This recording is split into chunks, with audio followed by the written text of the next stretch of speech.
I needed the money. I think that's how all these stories start, right? Broke, bills piling up, rent due, no job prospects, desperation creeping in like mold on the walls. So, when I saw the listing, I didn't think twice. Night Tub U Watchman needed isolated location. 2-0 per week. Must follow instructions. Exactly. 2-0 per week. It sounded too good to be true. And of course, it was. The address was a warehouse out in the middle of nowhere. I drove 2 hours just to get there. Empty roads, pine trees pressing in from all sides. No cell service. When I arrived, there was already a man waiting by the entrance.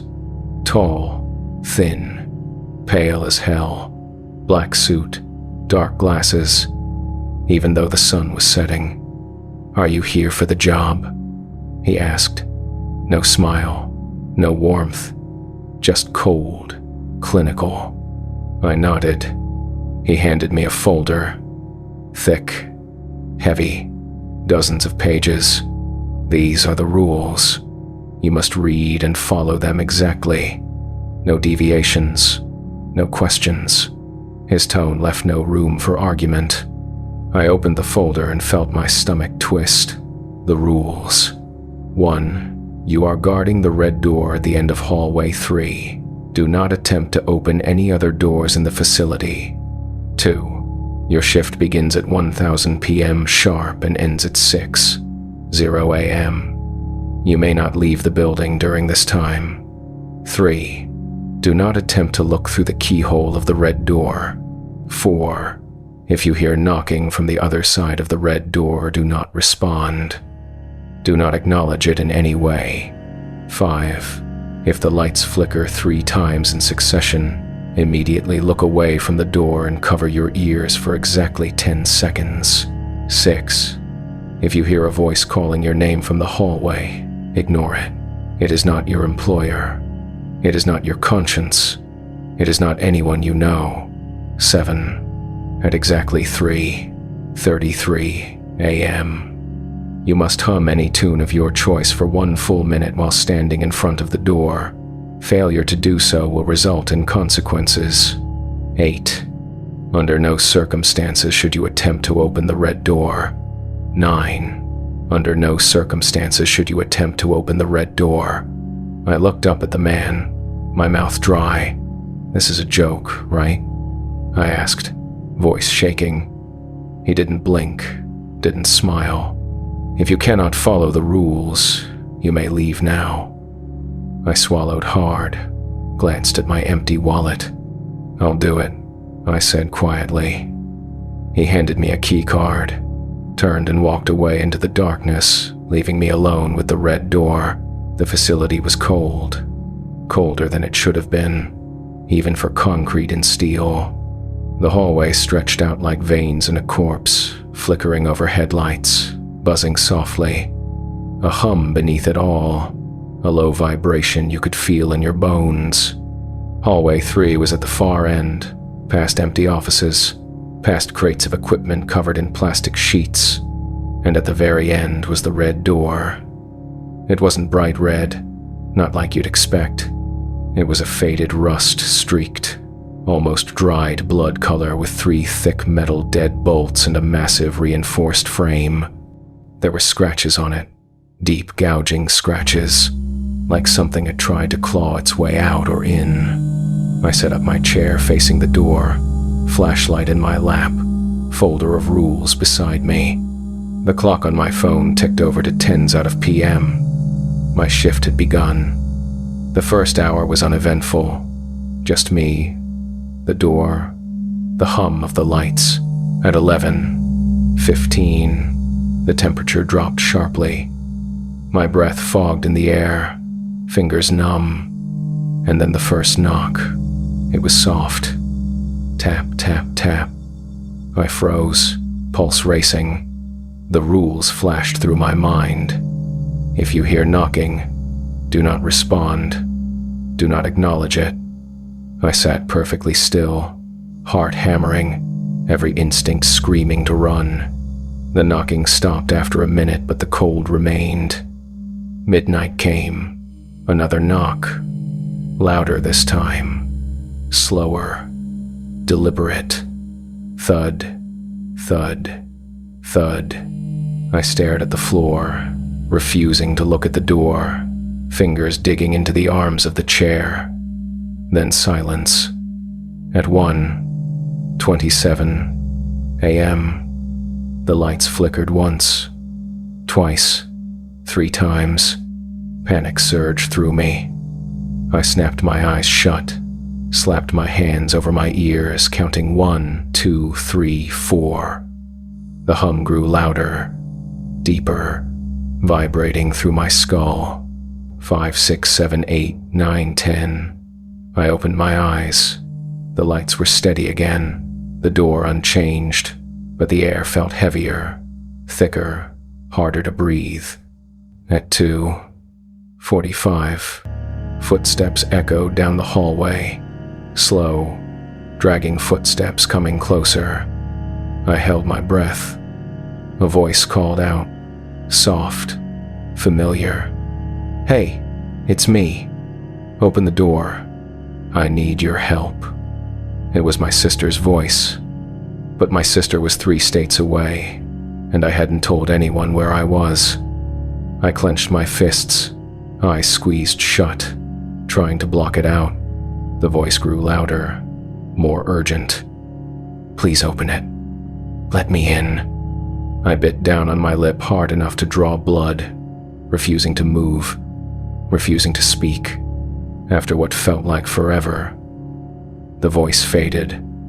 The footsteps receded. At exactly 3:33 a.m., I stood, legs trembling.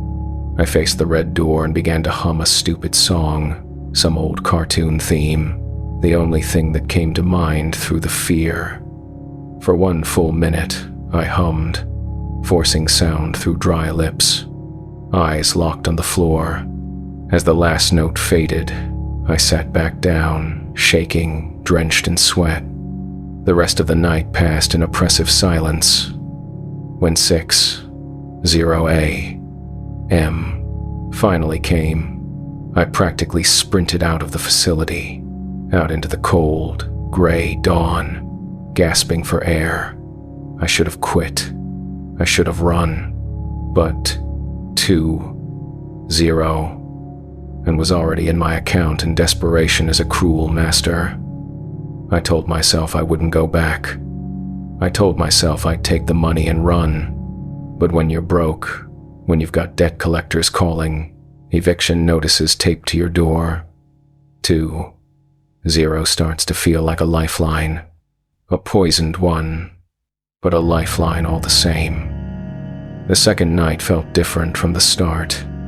The air was thicker, more oppressive, like the building itself was watching me. The red door looked darker somehow. Or maybe that was just in my head. The first few hours passed in silence. I started to think maybe it was just first night nerves, paranoia. But at 12:17 a.m., the knocking returned. Thud, thud, thud. It was louder, deeper, rattling the very frame of the door. I sat frozen, sweat dripping down my back. Then something new. A voice, low, guttural, speaking words I couldn't understand. Not English, not any language I knew. The sound of it made my skin crawl. I clamped my hands over my ears, rocking in my chair, refusing to listen, refusing to look.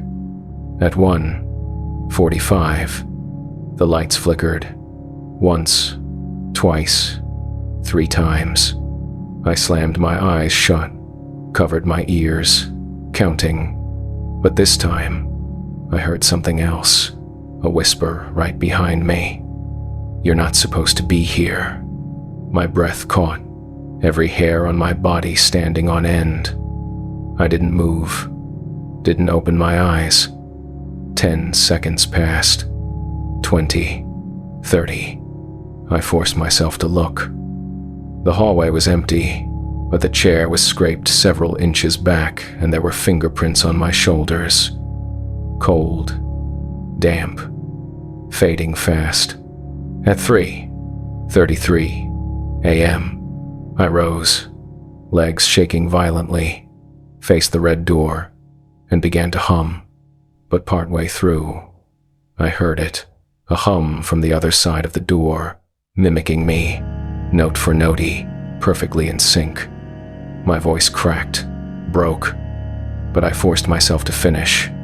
When the minute ended, I stumbled back to my chair, heart racing, and that's when the keyhole began to glow, a faint, sickly red light, pulsing in time with my heartbeat. Don't look, don't look, don't look. I repeated it like a mantra, squeezing my eyes shut, fists clenched, but the pull was magnetic. My gaze drifted unbidden toward the keyhole, and for a split second I saw it. A yellow eye unblinking, staring back at me. I wrenched my head away, gasping, bile rising in my throat. I didn't sleep that night. Couldn't. Just sat there trembling, waiting for the dawn. When 6:00 a.m. finally came, I fled that place, shaking, exhausted, and yet, when the payment hit my account again, I knew I was going back. I told myself this would be the last night, one more shift, one more deposit, then I'd disappear. But something was wrong. From the moment I arrived, the air was colder than ever, the hum in the walls louder, vibrating through my skull, and the red door. It looked different. The scratches had deepened, the wood warped, like something was pressing against it from the other side. 10 p.m., shift began. I sat, heart racing, dread in my gut. By 11 p.m., the knocking started, but not like before. Bang, bang, bang. The entire hallway shook, dust raining from the ceiling. I gripped the arms of my chair, knuckles white. Then the voice. You're late. Come in. Open the door. It was my voice, perfectly mimicked, every inflection, every tone. I squeezed my eyes shut, refusing to listen. But then the lights flickered once, twice, 3 times. I slapped my hands over my ears, began counting, but this time the hum grew, deafening, and when I opened my eyes, the key card was gone. The folder of rules gone and the red door was unlocked. The deadbolts unlatched, dangling loosely, the handle slowly turning by itself. I jumped to my feet, backing away, pulse pounding. The door creaked open an inch, then 2. A sickly red light spilled out, thick like fog. I fumbled for my phone, trying to call anyone, but there was no signal, just static. The voice came again, deeper now, layered, unnatural. You've already broken the rules. You can't leave now. I ran, bolting down the hallway, but every corridor twisted, turned, leading me back to hallway 3. No matter where I turned, the red door was always at the end, waiting, open wider each time. By 3:33 a.m., I was trapped, standing in front of it, shaking. I tried to hum, but no sound came out, throat locked in terror. The light inside the room pulsed faster, brighter. A shape moved within, tall, thin, wrong, its eyes glowing yellow, locked onto mine, and then a voice whispered directly into my ear, though no one was there. Come in, or we'll come out. Something cold brushed my neck, icy fingers curling against my skin. I stumbled back, gasping, vision swimming. The last thing I saw before everything went black was the door swinging wide open and a figure stepping through. I don't know how long I was out. When I came to, I was lying on the cold concrete floor, my head pounding, mouth dry. The hum in the walls now a deep, throbbing pulse like a heartbeat.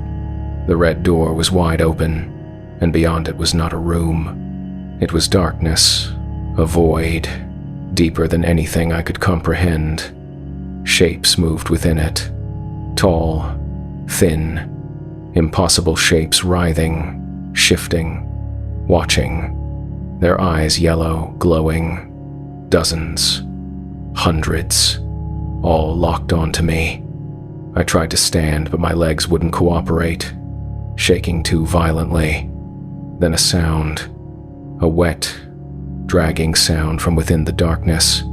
Something was coming. A hand, pale, clawed, emerged from the void, gripping the door frame, splintering the wood. Another followed. Then an arm, a torso, a creature, tall, thin as bone, skin stretched tight, eyes blazing with hunger. It stepped through, the air around it freezing instantly, frost racing across the floor, up the walls.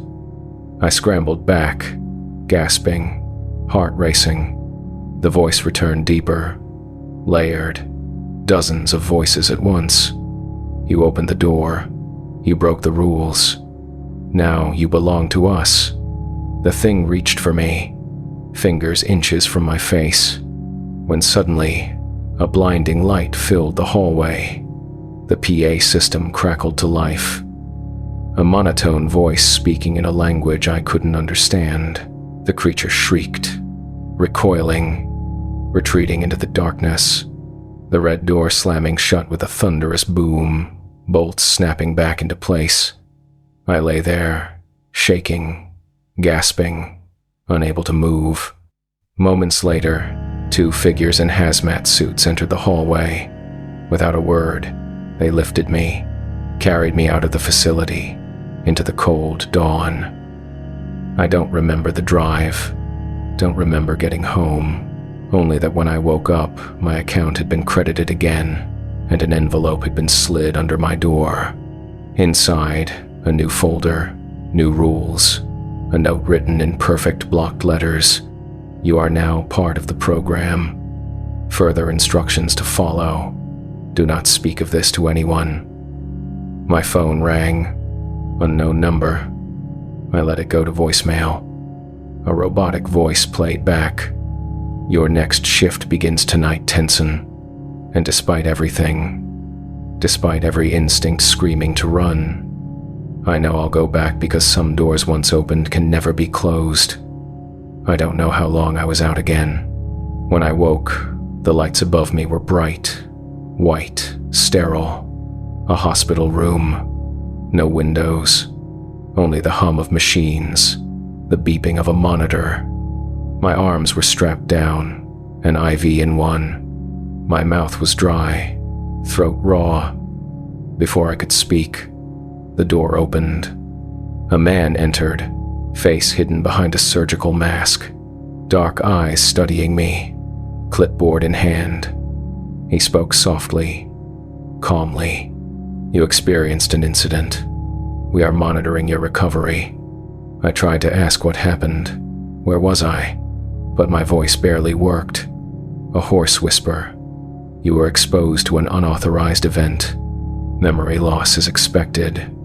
He paused, flipping through papers. For your safety and the safety of others, you will not discuss this with anyone. Your cooperation is appreciated. He handed me a document, blank lines, signature at the bottom, a non-disclosure agreement, but the words were strange, filled with symbols, phrases that made my skin crawl just reading them. I refused, shaking my head. His eyes narrowed, but he said nothing, simply turned and left. Later, I woke again in my own bed. No memory of how I got there, but my account had been credited again, and on my nightstand, another envelope. Inside, a single sheet of paper, shift 4 scheduled, 10 p.m., attendance required, and beneath it, a photograph of me, standing in front of the red door, eyes wide, mouth open in a scream I didn't remember. I burned the photo, shredded the paper, but when I checked my phone, there was a new voicemail. You cannot run. You cannot hide. You are part of this now. And the worst part? I believe it. Because every night since I hear it in the walls in the dark, the knocking thud, thud, thud. So if you ever see the listing, if you ever hear about a job guarding a locked door for an absurd amount of money, don't take it. Don't be me. Some doors should never be opened.